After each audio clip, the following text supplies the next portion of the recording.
Species. Unite. Why do we need large carnivores? Obviously, as a scientist, I like to sort of talk about the biological roles that they play and the ecological roles, but I will drift and say that I think they're important for spirit and sort of human health more broadly, whether that be mental health, spiritual health, whatever. That sense of wildness that they bring to a landscape, that they force you to listen when you're in the woods, that you hear sticks break around you, that you hear what the birds are doing so that you know whether there's something coming around the next bend. These are all, in my opinion, truly enriching moments and necessary for human spirit and really for human health.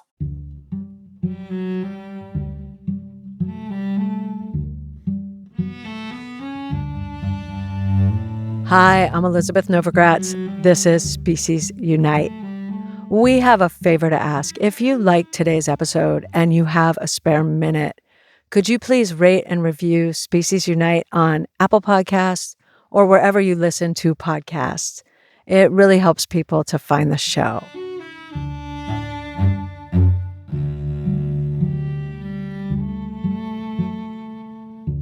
This conversation is with Mark Elbroch. Mark is an ecologist, an author, a storyteller, and the director of the Puma program for Panthera, the global wildcat conservation organization. Mark's been on the podcast before. He came on to talk about cougars. It's a really good episode about cougars, mountain lions, pumas, panthers, because they're all the same thing.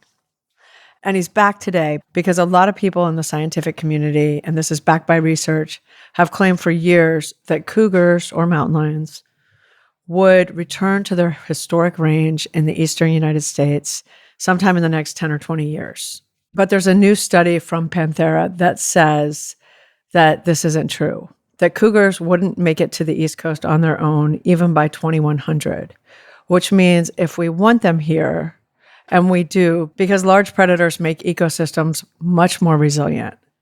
So we want them, but that means we're going to have to move them.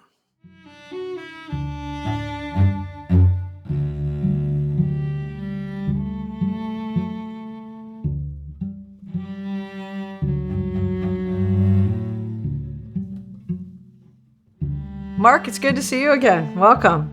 Well, it's great to see you again. Thanks for having me back. You were on the show before. We talked a lot about cougars, or mountain lions. But for people who didn't hear it, let's just do a little recap, starting with what it is exactly that you do. What do I do? My formal title is the director of the Puma program for Panthera. And Puma is one of the hundreds of names for the animal that you just called cougar and mountain lion or Florida panther or catamount. These are all the exact same animal. And Panthera is a global conservation organization that focuses on wildcat science and conservation. So my job day to day is to come up and design a strategy for the conservation of the species across its full range in North and South America. I think a lot of people are a little confused by cougars, panthers, pumas, not panthers, cougars, pumas. Panthers too. Oh, it's the same. Okay. Will you describe them? Sure. Okay. Yeah, I often say mountain lion just because of where I've worked, but I'll probably slip between puma and mountain lion and cougar. And as I said, they're all the same animal. They have the most common names of any known mammal in the world. They hold the world's record. And in fact, it is a far greater number than anyone suspects. We've begun to accumulate names, and we're over 250 at this point, and we're just getting started. You know, when you include all of the different indigenous peoples that this animal overlapped with across North and South America, there are hundreds and hundreds of different names for the species. But what is this animal? It's a large wild cat. It's sort of tawny in color. The scientific name includes concolor, which means one color. And the adults typically don't have spots or stripes. They look sort of goldeny. Sometimes they're more yellow, sometimes a bit more orange. They can be rusty. They can be slate gray, like the color of rocks, but they're generally one color, except for their face, which you often see black bars that kind of come down the sides of their muzzles. And the area that sort of comes down their nose, if you will, in between the eyes, forms different colored masks. So they're usually dark gray or dark brown, and they really are quite individualistic and is useful actually in telling individual pumas from one another. So that's what they are. And are they considered dangerous? They are dangerous in the sense that they're large animals with big teeth and claws. They are not dangerous in the sense that the likeliness of a negative encounter with this animal in the wild is infinitesimally small. But that's not to belittle that the fact that they do occasionally, they have been known to attack people, even kill people. They certainly more frequently attack livestock, especially sort of smaller livestock like sheep and goats. Alpacas are a popular fare if they have the opportunity. And so they do pose risks. And you do have to think when you live alongside mountain lions in the wild, that you do have to be conscious of them out there and think about what you're doing. Will you give a little bit of the history about how many we had and where they lived and where we're at now? Sure. The brief history is probably most folks are familiar with the history of wildlife in North America. Yeah. It's kind of a grim story. We don't know how many there were, thousands of mountain lions. Who knows? They're found in 23 different countries, and the story is much the same across Latin America as well. And with the arrival of Europeans, that there was a very different mindset about living with animals, and carnivores were generally seen as competition. And they did their best to remove them from the wild so that they could live safer lives with livestock, and they would have, sort of dominion over the natural resources, including deer and elk, which were food for the early settlers, and other things. So they did a great job of killing mountain lions back then, and they pretty much removed every mountain lion east of the Rocky Mountains within several hundred years of settlement. There was a tiny remnant population discovered in Florida in 1971 and 72. They rediscovered them. They think there were maybe 30 left in the swamps of southern Florida where people were reluctant to go because of mosquitoes, snakes, and who knows what else. And so they were rediscovered and quickly classified as an endangered subspecies. And that's the Florida panther that you hear about today. They're still there. And in the West, what sort of changed is as American culture changed, really global culture, and we began to recognize the importance of large carnivores, we began to ease our sort of pressure on them. We went from a bounty system in which we were encouraging people to kill them as fast and as furiously as possible to one in which they were offered, even mild protections, like a season during which you could kill them and then you couldn't kill them at certain times of year, or perhaps even a limit on the number that you could kill per year. And that was all simultaneous with this huge shift in our country in particular, with a sort of a movement that we would call wildlife management. People began to realize that deer were scarce, elk were scarce. These were species we were really interested in, keen to keep around. Turkeys were scarce. And so we began to manage hunting. And so it's not that we stopped hunting, but we began to limit hunting.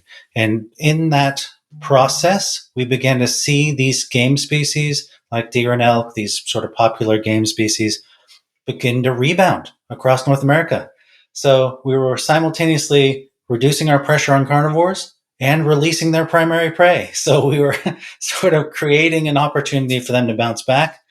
And I like to admit that I don't think anyone realized how quickly and successfully the mountain lion would bounce back. Because you look at the wolves and grizzly bears that experienced the same sort of treatment 150, 200 years ago, and they're still struggling to come back. They're only in few small pockets throughout the West, whereas mountain lions are now living in and amidst, us and in between our houses across the West now. So it's pretty amazing conservation story.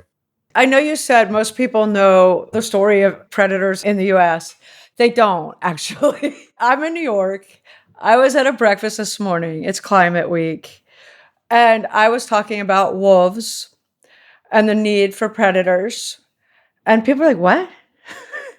What do you mean we need predators? Which these were very smart people who do big jobs. And they're just, it's not in their realm, right? But we need this stuff to be in everybody's realm because for all of these species, they need more people on their team. Right. And so, will you talk about like why we need mountain lions specifically, but like all predators, aside from the importance to themselves? You're totally right to call me on that, because there are so many folks who've lived without large carnivores around them for so long that they don't recognize what they offer, and they don't remember life with them. They probably heard stories. I'll hear stories in the East of folks who say, "Oh, well, my grandfather remembers, you know, a large carnivore being seen in the area, and my goodness, thank God we got rid of him." The culture back then was really about protecting human assets, and whether it's protecting people, some felt truly threatened by wildlife in North America, but more importantly, their livestock. Right? We don't want our goats and our chickens to disappear in the night. We want them to be there in the morning, and we want to do as little as possible to protect them. So the easiest way to make that true is to remove the threat completely. And that was the old philosophy. But things have changed. People are really different now and much more tolerant of wildlife. They understand them more, but it is still an educational process. Why do we need large carnivores? Gosh, for so many reasons. And I personally, obviously, as a scientist, I like to sort of talk about the biological roles that they play and the ecological roles. But I will drift and say that I think they're important for spirit and sort of human health more broadly, whether that be mental health, spiritual health, whatever. That sense of wildness that they bring to a landscape, that they force you to listen when you're in the woods, that you hear sticks break around you, that you hear what the birds are doing so that you know whether there's something coming around the next bend. These are all, in my opinion, truly enriching moments and necessary for human spirit and really for human health. And that's really what I'm ultimately about is human health and well-being. But more than that, there is mounds of scientific evidence now about the ecological roles that these carnivores play in ecosystems. And some folks will. This narrative has shifted over the years, and we're still trying to figure this out. And I just want to put that out there right away, because it's really, I don't want to go so far to kind of over promote carnivores and say, oh my gosh, the solution to everything. We just add wolves into a system and bingo, everything's cured, instant health, no problem. It's not quite so simple as that. Ecosystems are super complex. But what we do know, and which I can say very firmly, is that we know that these carnivores play these disproportionate roles in building in biodiversity, supporting biodiversity, and building in resilience in these systems by creating more pathways in which energy can move. It's the ability for an ecosystem to bounce back after something's happened to it. So let's say a wildfire comes through. Let's say a disease outbreak comes through. Let's say we just cut down a whole bunch of woods. How does it rebuild itself into a complex ecosystem again? Well, to do that, it needs to move energy across different pathways to essentially heal the wound, if you will, or to heal the sickness. And the more pathways that it has, the more flexibility in moving energy around, the faster it can recover and rebuild itself. And so these carnivores play all these sort of invisible roles in enhancing the number of pathways across which energy moves, and in supporting ecosystem resilience in that way so that they can quickly bounce back and recover. There you go. And for mountain lions specifically, because everybody thinks of them, myself included, as this like solitary animal. But not only are not solitary, I learned from you and your book, but a lot of other species are connected to them. Absolutely. I mean, perhaps, not every species has gained the attention that mountain lions have gained by comparison. But what we can tell you is that, when we did a big survey of the scientific literature and we found over 500 species, indirect lines or indirect lines to mountain lions, meaning that they feed from mountain lion kills, that they benefit from the nutrients that soak into the soil and move into the plant communities, that they are changing their behavior because a mountain lion is nearby, or they even may be directly eaten by mountain lions. Over 500 species is a lot. And that really does speak to this idea that they are a central player. And I like to call them brokers. They broker energy, they move energy, and they decide how energy is sort of distributed across an ecosystem. And in all of those ways, contributing to biodiversity. So the plan was to bring them east, right? The plan. Ooh, Yes. What was the plan, and then what happened? So we're sort of in those early stages of exploration, but at this point, I haven't heard of a direct plan like "let's go." Okay. So, could one develop? Maybe. How exciting would that be to see mountain lions on the East Coast? But what I can share, Yes. Is the work that we've done so far. And in terms of habitat, we had sort of three big questions. Number one, is there habitat in the East that could support mountain lions? And other folks have done this as well. There's been a number of researchers who've looked at sort of habitat types and all these sort of threshold ideas of what could support mountain lions. And everybody has shown that, yeah, there's habitat out there. There's plenty of it. We went one step further and we said, well, are there big contiguous blocks of habitat that could support a self-sustaining mountain lion population? And by that, I mean one that is separated from all the other mountain lions in the West, like the Florida ones. And what we've realized over time, just sort of understanding genetic health in wildlife, is that you needed to have a certain amount of land to support a certain number of animals to be able to that they can support themselves independently over time. They essentially think of them living on an island. And we wanted to know, are there places in the East that are big enough islands that they could support mountain lions if we could get them there, or they get there on their own? And lo and behold, not only is there habitat in the East, there's 17 places that have 6,000 square kilometers contiguous habitat or larger. Some were, 30 plus thousand kilometers squared. So there's way bigger chunks of land than people realize living. There really are islands of amazing habitat in the East still there, even amidst, the millions of people in strip malls that are littered across the East. So it's pretty amazing. Where's 30,000? Oh gosh, upper Minnesota, Michigan, Maine, New Hampshire, Vermont. Wow. Huge chunks of Pennsylvania connect through New York. West Virginia and Virginia have huge tracts of land. And then even moving down the Appalachian Spine, there's big chunks of property. The Ozarks as well, moving slightly westward. There really are some really big chunks of land out there. So, the next sort of thing for us was, well, that's great. And we knew we'd get this question is, well, aren't they already on their way? Why don't we just wait? Because we don't need to help them. Let's just wait, right? Maybe in 20 years, we'll have cats running around in Maine, creating kittens and running down in Virginia, visiting the beaches of North Carolina. Who knows?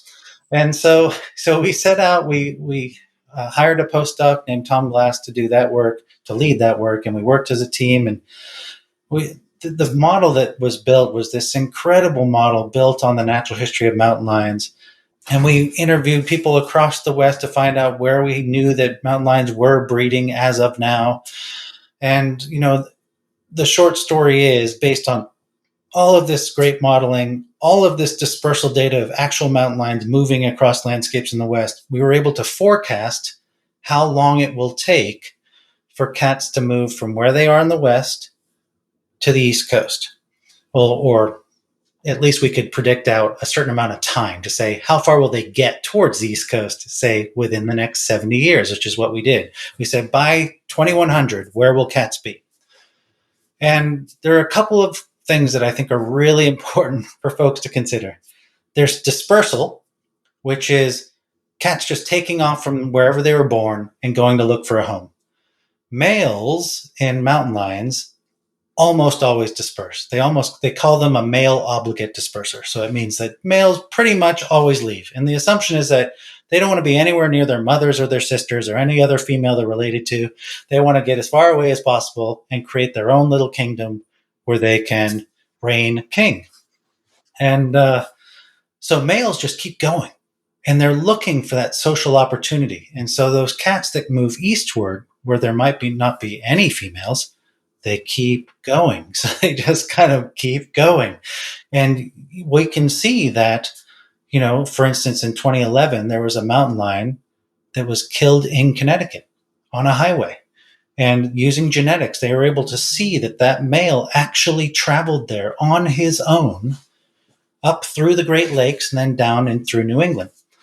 Pretty amazing story. It's perhaps the longest terrestrial dispersal of any known mammal in the world. It was roughly 1,800 miles from South Dakota to Connecticut. So it's a pretty amazing story. And so we know that's possible. But that is really, really different than recolonization. Recolonization is females moving in tandem with males so that they can find each other in a new place and create babies. And female dispersal, at least in mountain lions, tends to be much, much slower because they only move as far away as they have to say, look, this is a great place to raise my children. And, I've got all the resources I need. And so often you'll see females in good habitat, they'll just move to the edge of their mom's territory and they may set up shop right there or just a little bit further. And so we began to look at that difference between male dispersal and female dispersal.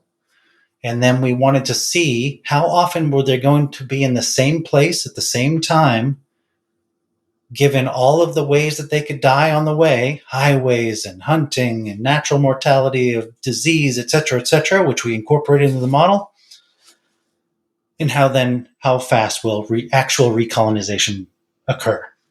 By 2100, we think that breeding mountain lions will not have reached the western edge of the Great Lakes in the United States, which is way slower than anyone was sort of suspecting.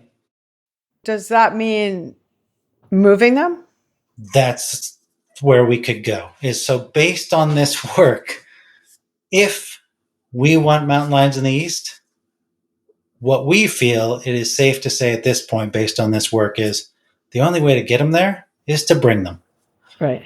Waiting is ridiculous because we didn't even continue to forecast the model because imagine what the human footprint, what our community is going to look like in 2100. We have no idea. I mean, we may be living cheek to jowl and there may not be any habitat left in 70 years. So, trying to forecast what wildlife are going to do 80, 90 years from now just seemed indefensible.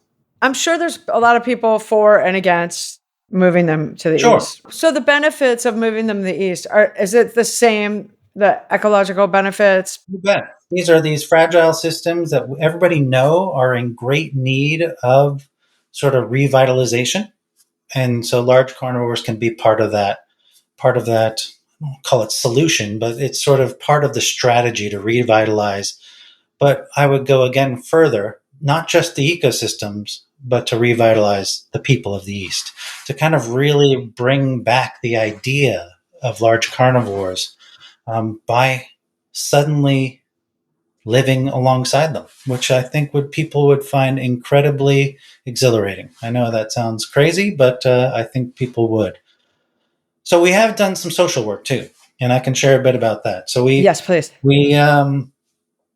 This work is not yet published; it's in review, but we started off by doing sort of state level surveys of 7 eastern states, mostly from Virginia northeast, so that we focused on the states that were that held the most large chunks of land that seemed to coincide well with our biological modeling. And I think the message is pretty clear. Overall, people are supportive, or more people are supportive of restoration of mountain lions than folks are opposed to it. And so this is super exciting and really important, because when we start talking to decision makers, so the folks who could actually make this happen, there's really only a few folks who could bring mountain lions back to the east. It's got to be a state agency sort of tackling it. That would be the best case scenario, is that a state agency says, we're super excited about this, or our constituents are excited about this, we're going to facilitate this process. The other alternative might be a tribe, or a tribal nation, just saying, we are excited about this, and so we're going to arrange through our networks and through our own policies and decision-making processes to reintroduce a species. And that's happened, in other parts of the country. But really, those are the two main avenues open to us at this point. There's not really a federal one at this point, because the eastern cougar was removed from the endangered species list and considered extinct, which is that if you read that full document, there's a lot of information in it, but it's, genetically, there was never supposed to be an eastern cougar. It's the same animal that's still alive in Idaho. So, if we were to bring cats from, say, Idaho to Maine, they would be the exact same animal that used to be in Maine. It wouldn't be a different kind of cougar or a different kind of mountain lion. It's the same one. Were you surprised by the lack of opposition about bringing them? We were excited by the for lack sure. of opposition. Now, I will also say that the majority of the people that we surveyed were neutral, meaning they didn't have an opinion one way or another. This is good news in that the surveys probably reflect reality, because, if it showed like everybody was supportive or everyone was opposed, that means you probably biased your sampling. So the majority of people were actually in the middle. And that's both a blessing and a curse, because that means they haven't made up their mind yet, which means they're susceptible to messaging. It's a blessing and a curse, but I think more to be on the positive side, to look at this as a huge opportunity that we can strategically, really share accurate information about the species, their biology, help people understand them as a social animal, that we don't have to deal with the mythology that has been built up over decades and decades and hundreds of years of sort of anti-carnivore sentiment that, goes back to crazy worldviews. Instead, let's start fresh with what we really know about them, because we know a heck of a lot more now than we did even 50 years ago. With mountain lions, for livestock or sheep, goats, alpacas, if you were to bring them here, would it make sense then, like, to introduce coexistence programs while they were coming versus later when no one wants to do it? An absolute requirement.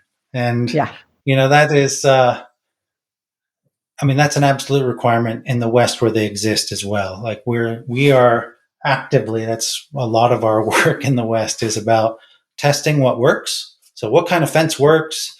Does a flashing light work? Does a radio that turns on with motion work? How do we keep conflict low? And the truth is that if you have domestic animals in a system with mountain lions or wolves or bears, there will be conflict. There's just no way around it. But the best strategy for reducing it is for humans, us, to take complete sort of accountability for our animals and protect them. And it's quite simple to build these enclosures or fencing structures that keep carnivores on one side and livestock on the other. And this is, so absolutely part of the rollout in the East before any mountain lions hit the ground would be educating people in how do we live with them peacefully. And so how close is something like this? Is this going to happen in the next decade? Whew. I don't know. What I can tell you is that these sorts of campaigns are long. I was speaking to folks in Colorado who worked on the wolf reintroduction, which is happening right now, right? How long they worked on that to get it to reality. And it was 25 years. So That's a very long time. Now, not that we couldn't be much quicker in the East with regards to mountain lions, but I think it's important for us to say that out loud, that if we would like to see this happen, that we really have to commit, and that we have to be in it for the long haul. Before we go, are there any new updates happening in the West with mountain lions? The West is a cauldron right now. There's a really disturbing trend right now. Many states are going to unlimited hunting of mountain lions. So we have Idaho, Utah just went last year, parts of Wyoming, parts of other states increasing their take of mountain lions. So that is super worrying, and in my opinion, indefensible. You can't have unlimited hunting of a rare species that lives at low density on the landscape. So that's really sad, but there's also glimmers of wonderful bright light. Texas passed its first conservation policies for mountain lions ever. And so you're seeing that state begin to assess mountain lions through a conservation lens, which is amazing. And, Washington this summer passed, in my opinion, probably the most progressive hunting regulations for the species anywhere. And the part that I would emphasize is that most states, generally they set these quotas or limits to sort of the number of animals that can be killed in a given area. And this is true for everything: deer, turkeys, bobwhite, anything that people hunt. And so people would set these things, but with large carnivores, you have that happening, and simultaneously you have carnivores dying for other reasons. Like the state might be removing them if they attack a cow or a goat. They might being poached. They're being killed, by people, quote, protecting their livestock, or they're having a negative encounter on a trail, and so they felt like it was a dangerous animal, so they shot it. And then there's roadkill, and there's all these other ways of dying. And in many states, all of those other ways of dying actually outstrip the hunting. And so in Washington, that's been a very clear case that the leading cause of death in most of the research in the Washington state is that the lethal removal of cats after they kill a goat or a sheep is way higher than the take by legal hunters. But those numbers weren't being included in the setting of hunting quotas. So for the first time ever, and I believe this is the only state that does this, there's now, if you think of an area and it has a limit of 12, if one is struck on the highway there, now it's 11. If one is removed by the state for killing a goat, now it's 10. If one, dies from another human cause, now it's 9. And so it redistributes the sort of, I don't even know how to describe it. It sets up all sorts of interesting dynamics. Now you have law enforcement having to weigh their impacts on hunting opportunity every time they remove an animal. You have people starting to really understand that the dynamics of the population, that the health of the population, that we need to account for all kinds of human mortality.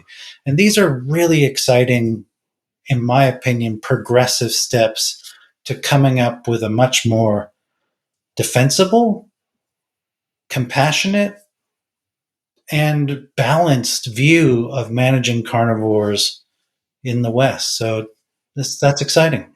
Well, Mark, it's awesome to see you again. It's like good news, bad news. It would have been nice if they could have just come on their own. True. Yeah. And you wouldn't have to go through all those hoops. Yeah. That new research, it's very cool. It's an amazing science. But the message is clear. Like, if we want cats in the East, we must bring them. And so now it sort of lights a fire under anyone with that interest to work towards that goal. So let's do it. It's time. Let's do it.